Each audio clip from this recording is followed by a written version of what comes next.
You're watching Canadian Muslim News on Muslim Network TV from Toronto, Ontario. I'm Samia Sayed. Welcome to the show.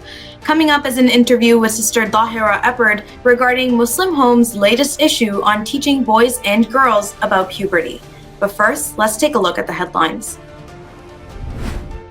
Senators discuss Islamophobia in Toronto. Advocacy group launches Quebec elections guide. Afghan refugees land in British Columbia. Tweets originated from India are the most Islamophobic. And now the details. The Senate Standing Committee on Human Rights Study of Islamophobia in Canada is wrapping up its consultation phase with a visit to Toronto over the last 2 days. At the Toronto meetings, the Canadian Council of Imams, the Muslim Council of Peel, Zabiha Halal, and Dr. Catherine Bullock, host of Canadian Muslim News, amongst others, made statements. The committee is chaired by Senator Selma Atayulajan. Senators David Arnault, Amina Gerba, and Victor O listened attentively during the presentations and subsequent question and answer session. The committee has visited Vancouver, Edmonton, Quebec City, and now Toronto. A report with recommendations is expected in December. The National Council of Canadian Muslims, or NCCM, is recommending Quebec abrogate its controversial State Secularism Act known as Bill 21.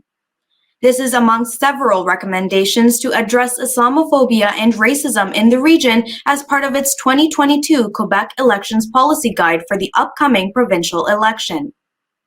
NCCM is urging voters to decide, quote, whether or not to uphold the values of mutual respect, inclusion, and pluralism.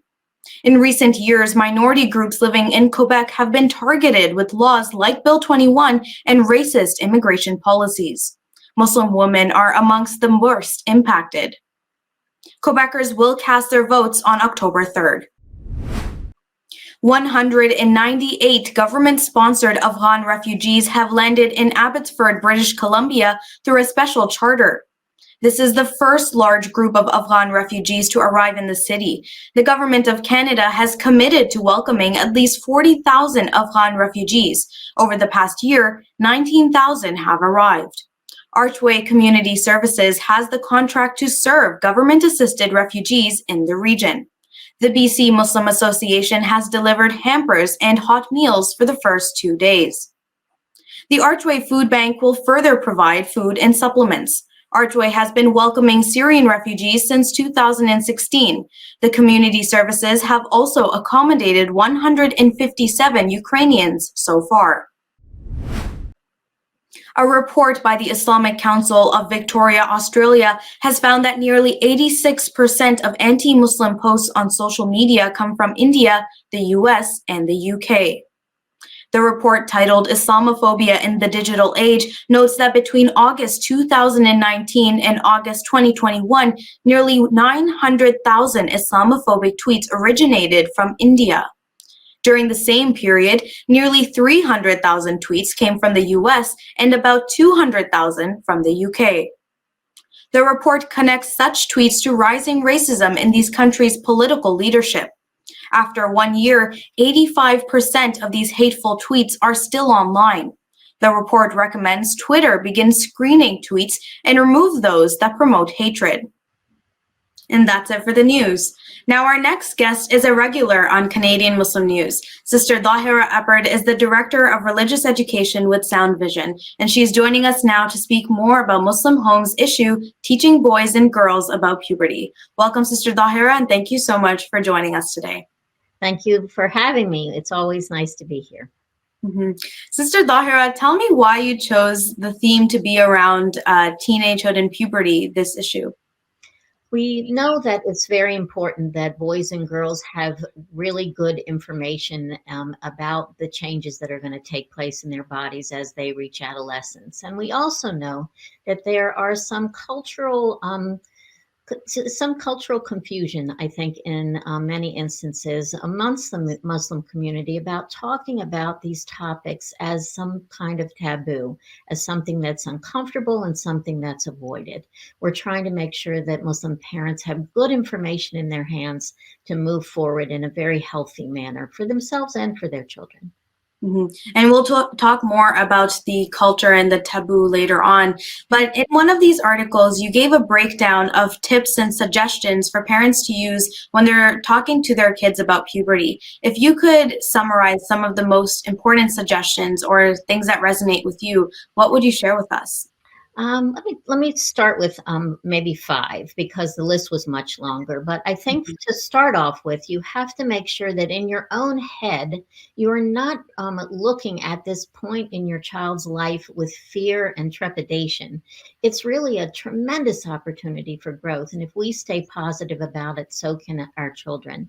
It's also important that we be good role models. If we have hangups about our own bodies or afraid to talk about natural functions of our bodies, it's quite possible that that will translate to our children and it will keep them from asking questions of us. It's really important that parents stay good resources for their children. When they avoid certain topics, the children look elsewhere for information.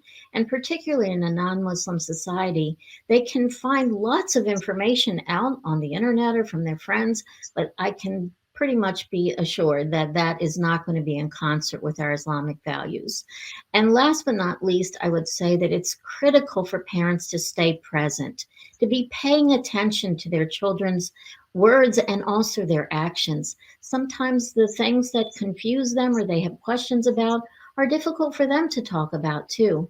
And we sometimes have to open those doors of communication. Now, in another one of your articles, it says that menstruation is often discussed or thought of as a taboo topic, when really Islam discusses something quite different. Can you share just exactly what Islam thinks on menstruation and how that does not make it a taboo? So we know that Allah has created us in the most perfect form, and part of who we are as women involves our reproductive capacities. In order for us to reproduce, we have to go through a menstruation cycle. And the Quran and the Hadith of the Prophet Muhammad sallallahu alaihi wasallam never shied away from this topic.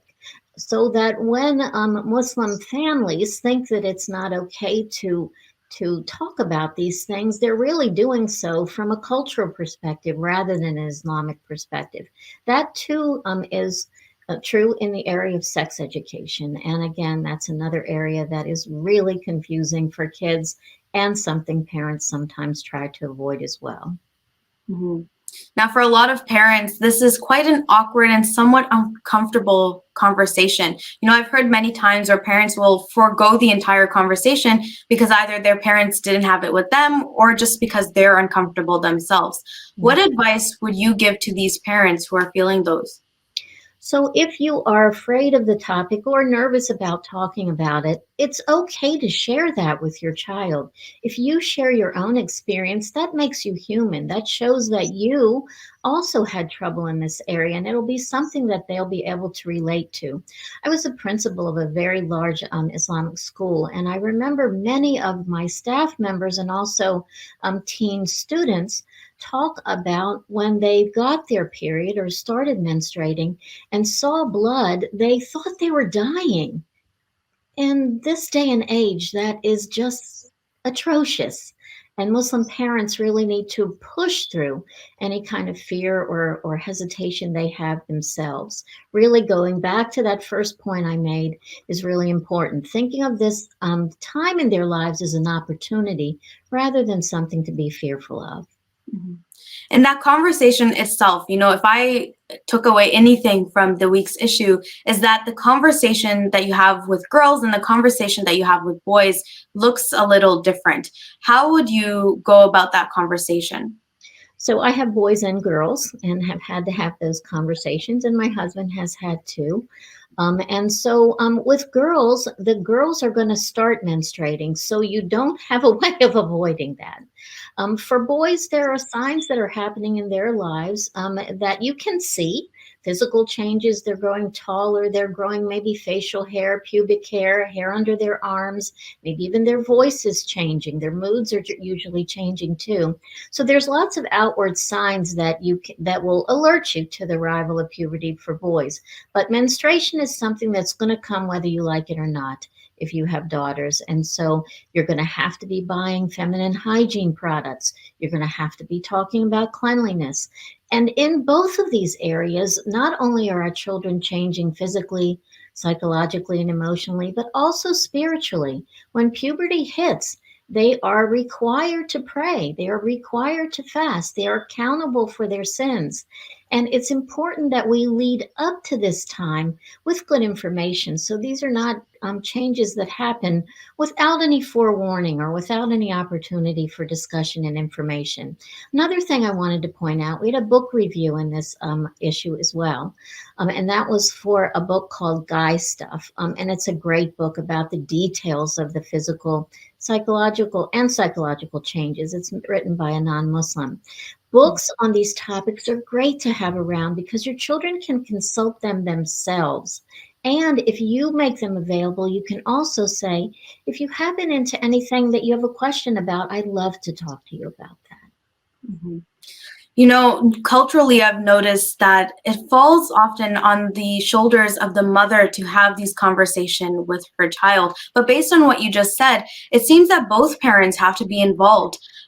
What is the role of each parent and how can they work together to have this conversation? So our children naturally model after the same-sex parent. And so it would be very difficult for a mother to have a conversation with her son about a wet dream, for example, because we've never experienced that ourselves. Or it would be different for a father to talk about the pain of menstruation and what you can do about that pain if he has no way of knowing how that feels himself. So it's quite natural for the parents of the same sex child to have these conversations and have them from a meaningful place. Now, I want to caution that that doesn't mean the parent of a different sex child should avoid the conversation. I've heard too from students or from staff members who tell me that even during the time of the month that they were menstruating, which is a time that girls do not have to pray, girls and women, their mother would make them come to prayer and stand in the line when their father started the prayer for Fajr, let's say, so that the father wouldn't know they were on their periods. Now, this is, again, ridiculous because menstruation is a very natural part of our bodily functions. And again, Allah made us in a perfect sense so that we can't question whether or not that's the best thing that happens. Here's another thing that I think is a really good opportunity. When my two daughters started their menstruation cycles, I took each one of them out to dinner. I bought them a special pair of earrings. I wrote them a card that talked about how wonderful it was for them to reach an incredible milestone in their lives, which is the ability to reproduce. That's an amazing gift that Allah has given us, but it comes with a price. Sometimes that's inconvenience and sometimes pain each month. Mm-hmm. And that definitely resonates with me too. I know in my culture, when a girl goes through puberty, gets their menstruation cycle, you know, they throw a party for them. And so I definitely see the resonance there. Thank you so much for your time, Sister ZAHIRAH. We don't have any more time left for today, but it was a pleasure having you on the show to speak more on this topic that many people consider to be a taboo. Thank you so much. Thank you very much. You are watching Canadian Muslim News on Muslim Network TV. That's it from our Toronto studios tonight. Make sure to like, share, and subscribe to our channel for more Canadian Muslim content. Stay safe, and until next time.